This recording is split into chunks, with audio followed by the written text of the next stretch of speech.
ಚೆನ್ನಾಗಿದೆ. ನಾವು ಯಾವುದೋ ಬೇರೆ ಪ್ಲೇಸಿಗೆ ಬಂದಿರೋ ಥರ ಐತೆ. ಕಟ್ ಮಾಡು.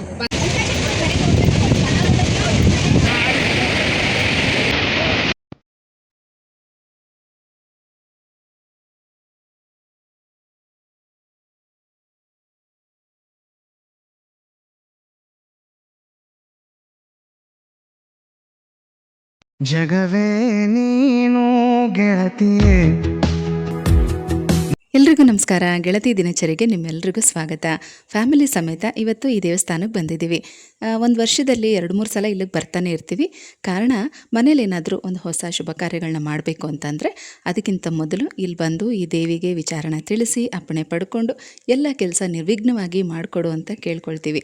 ಕೆಲಸ ಮುಗಿದ ಮೇಲೆ ಮತ್ತೆ ಇದೇ ರೀತಿ ಫ್ಯಾಮಿಲಿ ಸಮೇತ ಬಂದು ದೇವಿಗೆ ಅಭಿಷೇಕ ಮಾಡಿಸಿ ಮಡ್ಲಕ್ಕಿ ಎಲ್ಲ ಕೊಟ್ಟು ಎಲ್ಲ ಕೆಲಸ ಕಾರ್ಯಗಳು ಈ ಒಂದು ಶುಭ ಕಾರ್ಯ ಕೂಡ ನಿರ್ವಿಘ್ನವಾಗಿ ಆಯಿತು ಅಂತ ತಿಳಿಸಿ ಇಲ್ಲೇ ಅಡುಗೆ ಮಾಡಿಕೊಂಡು ಊಟ ಮಾಡ್ಕೊಂಡು ಹೋಗ್ತೀವಿ.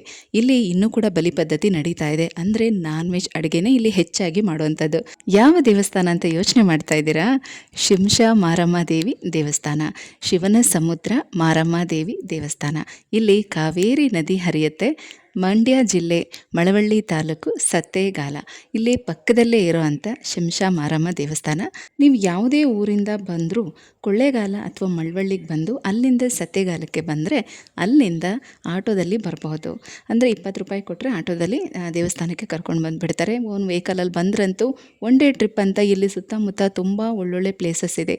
ಗಗನಚುಕ್ಕಿ, ಭರಚುಕ್ಕಿ, ವಾಟರ್ ಫಾಲ್ಸು, ದರ್ಗಾ, ಹಾಗೆ ಸೋಮನಾಥೇಶ್ವರ ದೇವಸ್ಥಾನ, ಮೀನಾಕ್ಷಿ ಅಮ್ಮನವರು, ಮಧ್ಯರಂಗ, ರಂಗನಾಯಕಿ ದೇವಸ್ಥಾನ, ಹೀಗೆ ತುಂಬ ಒಳ್ಳೊಳ್ಳೆ ದೇವಸ್ಥಾನ ಇದೆ. ಎಲ್ಲನೂ ಕೂಡ ನೋಡಿಕೊಂಡು ಎಂಜಾಯ್ ಮಾಡ್ಬೋದು. ಅಷ್ಟೇ ಅಲ್ಲದೆ ಹೆಚ್ಚಾಗಿ ಬಿಸ್ನೆಸ್ ಮಾಡುವಂಥವ್ರು, ಫೈನಾನ್ಸ್ ಮಾಡುವಂಥವರು ಕೂಡ ಈ ದೇವಿನ ಹತ್ರ ಆಗಾಗ ಬಂದು ಪೂಜೆ ಮಾಡಿಸ್ಕೊಂಡು ಮತ್ತು ದೃಷ್ಟಿ ನಿವಾರಣೆ ಮಾಡಿಸ್ಕೊಂಡು ಹೋಗ್ತಾರೆ. ಅಂದರೆ ತಡೆ ಹೊಡೆಯೋದು ಅಂತ ಹೇಳ್ತಾರಲ್ಲ, ಆ ರೀತಿ ಏನಾದರೂ ವ್ಯಕ್ತಿಗಳ ಮೇಲೆ ದೃಷ್ಟಿ ದೋಷಗಳಾಗಿದ್ದರೆ, ವಾಮಾಚಾರಗಳಾಗಿದ್ದರೆ ಅದನ್ನು ಕೂಡ ಇಲ್ಲಿ ನಿವಾರಣೆ ಮಾಡ್ತಾರೆ. ಹೆಚ್ಚಾಗಿ ಈ ದೇವಿಗೆ ಮಂಗಳವಾರ, ಶುಕ್ರವಾರ ಮತ್ತು ಭಾನುವಾರ ವಿಪರೀತ ಜನ ಇರ್ತಾರೆ. ನಾವು ಶುಕ್ರವಾರನೇ ಬಂದಿದ್ವಿ, ಆದರೆ ಅರ್ಲಿ ಮಾರ್ನಿಂಗೇ ಬಂದಿದ್ದೀವಿ. ನಾವೆಲ್ಲ ಮನೆಯಿಂದನೇ ಬರ್ತಾ ಸ್ನಾನ ಎಲ್ಲ ಮುಗಿಸ್ಕೊಂಡು ಒಟ್ಟಿಗೆ ರೆಡಿಯಾಗಿ ಬಂದಿದ್ವಿ. ಇನ್ನು ಕೆಲವರು ನದಿ ಸ್ನಾನ ಮಾಡಬೇಕು ಅಂತ ಹಾಗೆ ಬಂದಿದ್ದರು. ಹಾಗಾಗಿ ಅವರೆಲ್ಲ ಸ್ನಾನ ಮಾಡಿ ರೆಡಿಯಾಗೋ ತನಕ ನಾವು ಕೂಡ ನದಿ ನೀರಲ್ಲಿ ಕೈಕಾಲು ಮುಖ ತೊಳ್ಕೊಂಡು ಹೋಗೋಣ ಅಂಥೇಳಿ ಎಲ್ಲರೂ ಈಗ ನದಿ ಹತ್ರ ಬರ್ತಾ ಇದ್ದೀವಿ. ನದಿ ನೀರು ನೋಡಿ ತುಂಬಾ ಖುಷಿ ಆಯಿತು. ಎಷ್ಟೋ ವರ್ಷಗಳ ನಂತರ ನದಿ ಈ ರೀತಿ ತುಂಬಿ ಹರಿತಾ ಇರೋದು. ಸಾಕು ಬಾ, ಅಲ್ಲಿನ್ನ ಚೆನ್ನಾಗಿರುತ್ತೆ. ಏನ್ ಮಾಡ್ಬೇಕು?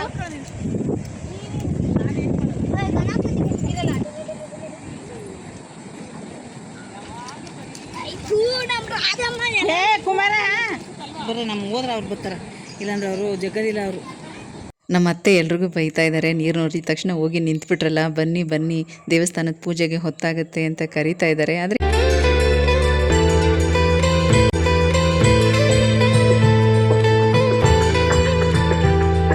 ನಾವು ರಾತ್ರಿ 3 ಗಂಟೆಗೆ ಬೆಂಗಳೂರಿಂದ ಹೊರಟಿರೋದು. ಈಗ ಸಮಯ ಆಗಿದೆ ಬೆಳಗ್ಗೆ 7 ಗಂಟೆ. ಇನ್ನು ಕೆಲವರು ಸ್ನಾನ ಮಾಡಿ ರೆಡಿ ಆಗಬೇಕು. ಹಾಗಾಗಿ ನಾವು ಕೂಡ ಮಕ್ಕಳನ್ನ ನೀರಲ್ಲಿ ಆಟ ಆಡಿಸ್ಕೊಂಡು ನಾವು ಇಲ್ಲೇ ಕಾಲ ಕಳೀತಾ ಇದ್ದೀವಿ. ಹಾಗೆ ಫ್ಯಾಮಿಲಿ ಎಲ್ಲರೂ ಸೇರಿ ಒಂದು ರೀಲ್ಸ್ ಮಾಡೋಣ ಅಂತ ರೀಲ್ಸ್ ಮಾಡಿಕೊಂಡು ಫೋಟೋ ಎಲ್ಲ ತಗೊಳ್ತಾ ಇದ್ದೀವಿ.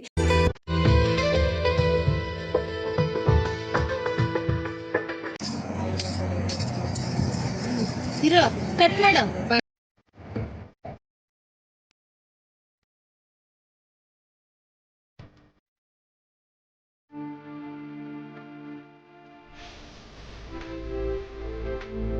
ಅತ್ತೆ, ಚಿಕ್ಕಮ್ಮ, ಊರ್ಗಿತ್ತಿ, ನಾದನಿಯರು ಮತ್ತು ಸೊಸೆಯಂದರು ಎಲ್ಲರೂ ಕೂಡ ಸೇರಿದ್ದಾರೆ. ಬನ್ನಿ. ಅವಳು ಹಿಂದಿಂದನೇ ಬರ್ಬೇಕು, ಪಟ ಪಟ ಅಂತ ಹಿಂದಿಂದನೇ ಬರ್ಬೇಕು ಎಲ್ಲ.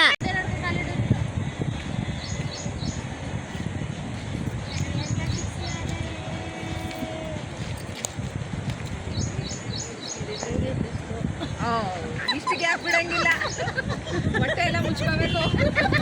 ಕೆಲವು ಸಮಯ ಖುಷಿಯಾಗಿ ಕಾಲ ಕಳೆಯೋದಕ್ಕೆ ವಯಸ್ಸಿನ ಅಂತರ ಇರೋದಿಲ್ಲ ಅಲ್ವಾ? ಹಾಗಾಗಿ ಎಲ್ಲರೂ ಜೊತೆ ಸೇರಿಕೊಂಡು ತುಂಬ ಚೆನ್ನಾಗಿ ಈ ಒಂದು ಸಮಯನ ಎಂಜಾಯ್ ಮಾಡ್ತಾ ಇದ್ದೀವಿ.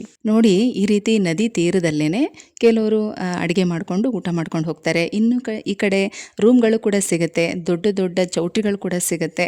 ಬೀಗ್ರೂಟ ಮಾಡುವಂಥವ್ರು ಮತ್ತು ದೇವಿಗೆ ಹರಕೆ ಹೊತ್ಕೊಂಡು ಅವ್ರ ಕೆಲಸ ಆದಮೇಲೆ ಇಲ್ಲಿ ಮರಿಯನ್ನು ಬಲಿ ಕೊಟ್ಟು ಅಡುಗೆ ಮಾಡಿಕೊಂಡು ನೆಂಟರಿಷ್ಟನ್ನೆಲ್ಲ ಕರ್ಕೊಂಡು ಬಂದು ಊಟ ಮಾಡ್ಕೊಂಡು ಹೋಗ್ತಾರೆ. ಇದೆಲ್ಲ ಕೂಡ ಇಲ್ಲಿ ಪದ್ಧತಿ ತುಂಬ ವರ್ಷದಿಂದ ನಡ್ಕೊಂಡು ಬಂದಿರುವಂಥದ್ದು. ಆದರೆ ದೇವಸ್ಥಾನ ಮಾತ್ರ ಬೆಳಗ್ಗೆ 5 ಗಂಟೆಯಿಂದ ಸಂಜೆ 5:30, 6 ಗಂಟೆ ಅಷ್ಟೊತ್ತಿಗೆ ಕ್ಲೋಸ್ ಮಾಡಿಬಿಡ್ತಾರೆ. 6 ಗಂಟೆ ಮೇಲೆ ಇಲ್ಲಿ ಯಾರು ಕೂಡ ಇರೋದಿಲ್ಲ. ವರ್ಷಕ್ಕೆ ಒಂದೇ ಒಂದು ಸಲ ಇಲ್ಲಿ ಕೇಲು ನಡೆಯುತ್ತೆ, ಅಂದರೆ ದೇವಿಯ ಉತ್ಸವ ನಡೆಯುತ್ತೆ. ಆ ಸಮಯದಲ್ಲಿ ಮಾತ್ರ ರಾತ್ರಿ ಪೂರ್ತಿ ದೇವಸ್ಥಾನ ತೆಗೆದಿರುತ್ತೆ. ಬೇರೆ ಇನ್ನು ಯಾವುದೇ ದಿನದಲ್ಲಿ ಸಂಜೆ 6 ಗಂಟೆ ಮೇಲೆ ದೇವಸ್ಥಾನ ತೆರೆಯೋದಿಲ್ಲ. ವರ್ಷದಲ್ಲಿ ಒಂದೇ ಒಂದು ದಿನ ಮಾತ್ರ. ಹಾಗಾಗಿ ದೂರದಿಂದ ಬರೋವಂಥವ್ರು ಸರಿಯಾಗಿ ಪ್ಲ್ಯಾನ್ ಮಾಡ್ಕೊಂಡು ಬನ್ನಿ. ನಮ್ಮದು ಈಗ ಕೆಲವ್ರದ್ದು ಸ್ನಾನ ಆಯಿತು, ಕೆಲವರೆಲ್ಲ ಕೈಕಾಲು ಮುಖ ತೊಳ್ಕೊಂಡು ದೇವಸ್ಥಾನದ ಹತ್ರ ಬಂದಿದ್ದೀವಿ. ಒಳಗಡೆ ಹೋಗೋದಕ್ಕಿಂತ ಮೊದಲು ಇಲ್ಲಿ ಧೂಪದ ಕುಂಡ ಇರುತ್ತೆ, ಅಲ್ಲಿ ಧೂಪನ ಹಾಕಿ ನಮಸ್ಕಾರ ಮಾಡ್ಕೊಂಡು ಆಮೇಲೆ ಒಳಗಡೆ ಹೋಗಬೇಕು.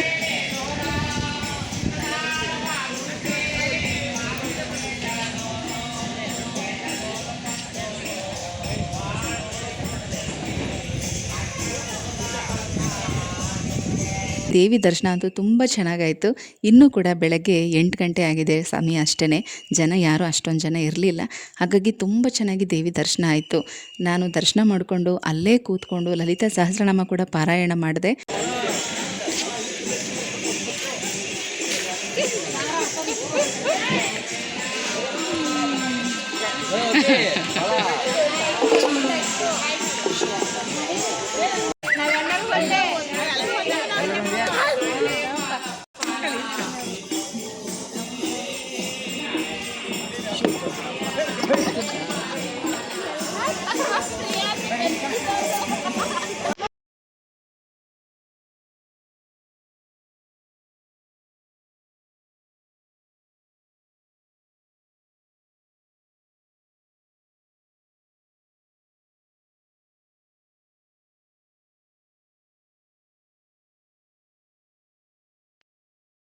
ಇದೇ ನೋಡಿ ಆದಿಶಕ್ತಿ ಶಿಂಷಾ ಮಾರಮ್ಮ ದೇವಿಯ ಗರ್ಭಗುಡಿ.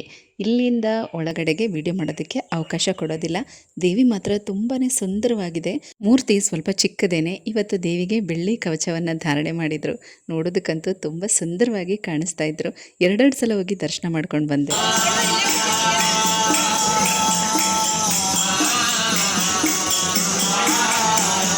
ಯಾವುದೇ ಒಬ್ಬ ವ್ಯಕ್ತಿಗೆ ದೃಷ್ಟಿದೋಷ ಆಗಿದೆ ಅಥವಾ ಆ ವ್ಯಕ್ತಿ ಮೇಲೆ ಏನಾದರೂ ಅಮಾಚಾರ ಆಗಿದೆ ಅಂದರೆ ಅದರ ನಿವಾರಣೆಗೆ ಇಲ್ಲಿ ಗರ್ಭಗುಡಿ ಒಳಗಡೆನೆ ತಡೆ ಹೊಡಿತಾರೆ. ಎಲ್ಲ ಅವ್ರು ಅಂದ್ಕೊಂಡಿರುವಂಥ ಕೆಲಸಗಳು ಆಗುತ್ತಾ ಇಲ್ವಾ ಅಂತ ದೇವಿ ಹತ್ರ ಹೂ ಪ್ರಸಾದ ಕೂಡ ಕೇಳ್ಬೋದು.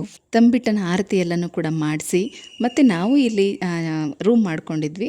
ಹಾಗೆ ಬೆಳಗ್ಗೆ ಟಿಫನ್ ಎಲ್ಲ ರೆಡಿ ಮಾಡಿಸಿದ್ರು. ಟಿಫನ್ ಎಲ್ಲ ತಿನ್ಕೊಂಡು ಅಡುಗೆ ಆಗೋ ತನಕ ಅಕ್ಕಪಕ್ಕ ದೇವಸ್ಥಾನಕ್ಕೆ ಹೋಗಿ ಬರೋಣ ಅಂತ ಹೊರಡ್ತಾ ಇದ್ದೀವಿ. ನಾವು ಕೂಡ ಮಿನಿ ಬಸ್ ಮಾಡಿಕೊಂಡು ಬಂದಿದ್ದೀವಿ. 25 ಜನ ನಾವಿಲ್ಲಿ ಬಂದಿರೋದು. ಕಳಿಸ್ತೀನಿ. ನನಗೂ ಇನ್ನೂ ಅದು ಎಡಿಟ್ ಮಾಡೋಕ್ಕೂ ಟೈಮ್ ಆಗ್ತಾ ಇಲ್ಲ. ಪೂಜೆ ಸಾಮಗ್ರಿಗಳು ಕೂಡ ಎಲ್ಲನೂ ಇಲ್ಲೇ ಸಿಗುತ್ತೆ. ನೋಡ್ತಾ ಇರ್ಬೋದು ಅಂಗಡಿ ಸಾಲುಗಳನ್ನು, ಪ್ರತಿಯೊಂದು ಕೂಡ ಇಲ್ಲೇ ಸಿಗುತ್ತೆ. ದೇವಿಗೆ ನಿಂಬೆಹಣ್ಣಿನ ಹಾರ, ಹೂವಿನ ಹಾರ ಪ್ರತಿಯೊಂದು ಕೂಡ ಸಿಗುತ್ತೆ.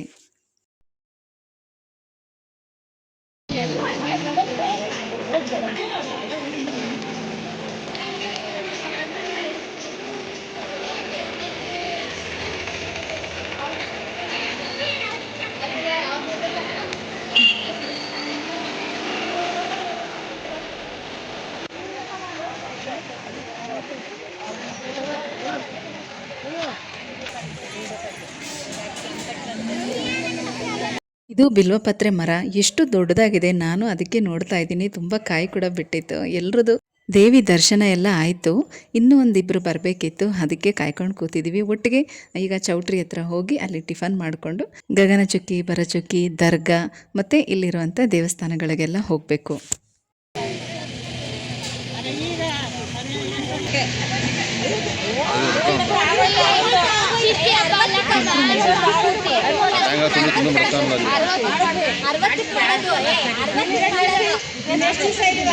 ಎಲ್ಲನೂ ಅವ್ರದ್ದು ಒಂದೊಂದು ಬಿಸ್ನೆಸ್.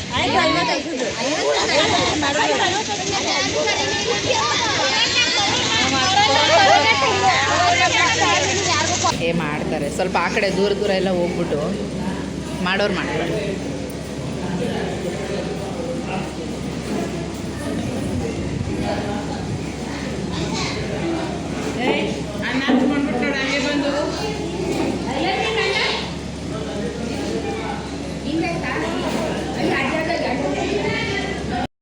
ಇದು ಗಗನಚುಕ್ಕಿ ಬರಚುಕ್ಕಿ ವಾಟರ್ ಫಾಲ್ಸ್ ನೋಡೋಣ ಅಂತ ಬಂದಿದ್ದೀವಿ. ಕೆಲವೊಂದು ಸಲ ನೀರೇ ಇರೋದಿಲ್ಲ, ಈ ಸಲ ಮಾತ್ರ ಹಾಲಿನ ನೊರೆ ಹಾಗೆ ನೀರು ಉಕ್ಕುತ್ತಾ ಇದೆ. ಅಲ್ಲಿ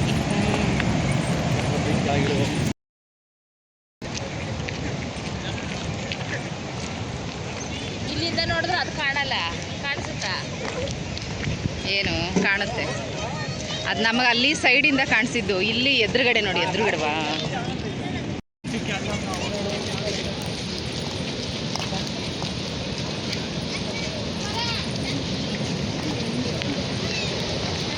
ಇಲ್ಲ ಆಂಟಿ, ಅದು ಬೇರೆ ಇದು ಬೇರೆ ಅಂತಾನೆ ಅನ್ಸುತ್ತೆ. ಇಲ್ಲಮ್ಮ, ಅದೇ ಅದೇ ಅದೇ ಡೈರೆಕ್ಷನ್ ಬೇರೆ ಅಷ್ಟೇ, ಡೈರೆಕ್ಷನ್ ಬೇರೆ. ರಿಟರ್ನ್ ಉಲ್ಟಾ ಬರ್ಬೇಕಲ್ವಾ ಹಿಂಗೆ? ಹಾಂ, ಬಟ್ ಸ್ಟ್ರೈಟೇ ಬಂದ್ವಿ ಅಲ್ವಾ? ಇದೆ ಕಾಣಿಸ್ತಾ ಇದ್ರಲ್ಲ ನಮಗೆ.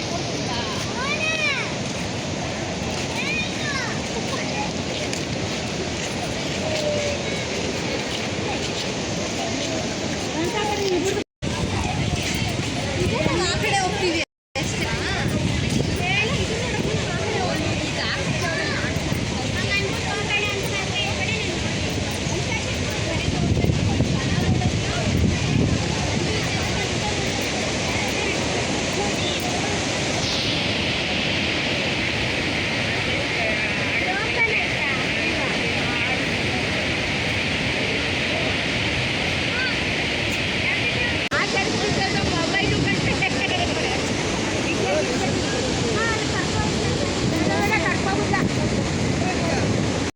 ವಿಡಿಯೋನ ಇಲ್ಲಿಗೆ ಎಂಡ್ ಮಾಡ್ತಾ ಇದ್ದೀನಿ. ಆಗಾಗ ಈ ರೀತಿ ಫ್ಯಾಮಿಲಿ ಜೊತೆ ಟೈಮ್ ಸ್ಪೆಂಡ್ ಮಾಡೋದು ತುಂಬಾ ಖುಷಿ ಕೊಡುತ್ತೆ. ನಮ್ಮ ಒನ್ ಡೇ ಟ್ರಿಪ್ ಹೇಗಿತ್ತು, ಹಾಗೆ ದೇವಸ್ಥಾನದ ಮಾಹಿತಿ ನಿಮಗೆ ಇಷ್ಟ ಆಯಿತಾ ಅಂತ ತಪ್ಪದೆ ಕಮೆಂಟಲ್ಲಿ ತಿಳಿಸಿ, ಆಯಿತಾ?